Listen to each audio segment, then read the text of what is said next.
Everyone, దేవీ నవరాత్రులు స్పెషల్గా 3వ రోజు ప్రసాదాన్ని అయితే చేసి చూపిస్తున్నాను. ఇప్పుడు కట్టి పొంగల్ని ఎలా తయారు చేసుకోవచ్చో చూద్దాం. స్టవ్ ఆన్ చేసి కడాయి పెట్టుకుని 1 గ్లాస్ పెసరపప్పుని వేసుకుని లో ఫ్లేమ్లో దోరగా ఫ్రై చేసుకోవాలి. ఈ విధంగా దోరగా ఫ్రై చేసుకోవాలి అంటే లైట్గా కలర్ చేంజ్ అయ్యేంత వరకు ఫ్రై చేసుకుని స్టవ్ ఆఫ్ చేసి ఒక గిన్నెలోకి పెసరపప్పుని తీసుకోండి. ఇప్పుడు అదే గిన్నెలోకి 1 గ్లాస్ బియ్యం వేసుకోవాలి.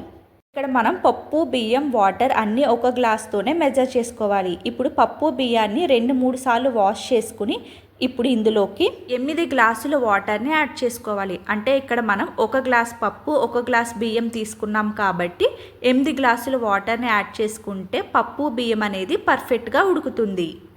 1 స్పూన్ సాల్ట్, 1/2 టీ స్పూన్ మిరియాలు వేసుకుని స్టవ్ పైన పెట్టుకుని పైన ప్లేట్ ఈ విధంగా కొంచెం గ్యాప్ ఉండేటట్టు పెట్టుకోండి. పైకి పొంగకుండా ఉంటుంది.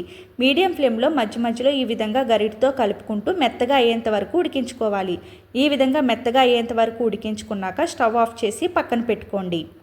స్టవ్ ఆన్ చేసి కడాయి పెట్టుకుని 1/4 కప్పు నెయ్యి వేసుకోండి. నెయ్యి కరిగాక ఇప్పుడు ఇందులోకి 2 పచ్చిమిర్చిని చిన్న ముక్కల కింద కట్ చేసి వేసుకోవాలి. 1 స్పూన్ జీలకర్ర, 2 టేబుల్ స్పూన్ల జీడిపప్పు, 2 ఎండుమిర్చిని ముక్కల కింద కట్ చేసి వేసుకోండి. 1 ఇంచ్ అల్లాన్ని పైన పొట్టు తీసి చిన్న ముక్కల కింద కట్ చేసి వేసుకోవాలి.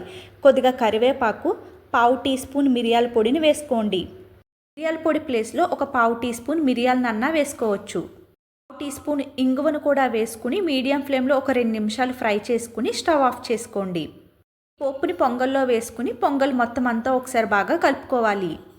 పొంగల్ పూర్తిగా చల్లారిన తర్వాత ఈ విధంగా గట్టిగా అవుతుంది. ఇప్పుడు ఇందులోకి మనం ఏ గ్లాస్తో అయితే పప్పును కొలుచుకున్నామో అదే గ్లాస్తో 2 గ్లాసుల వాటర్ని మరిగించుకుని ఆ వేడి వాటర్ని యాడ్ చేసుకుని మొత్తం అంతా ఒకసారి బాగా కలుపుకోవాలి. అమ్మగా కట్టి పొంగలి రెడీ. మీకు కానీ ఈ వీడియో నచ్చినట్లయితే ఛానల్ని సబ్స్క్రైబ్ చేసుకోండి, లైక్ చేసి షేర్ చేయండి. Thanks for watching.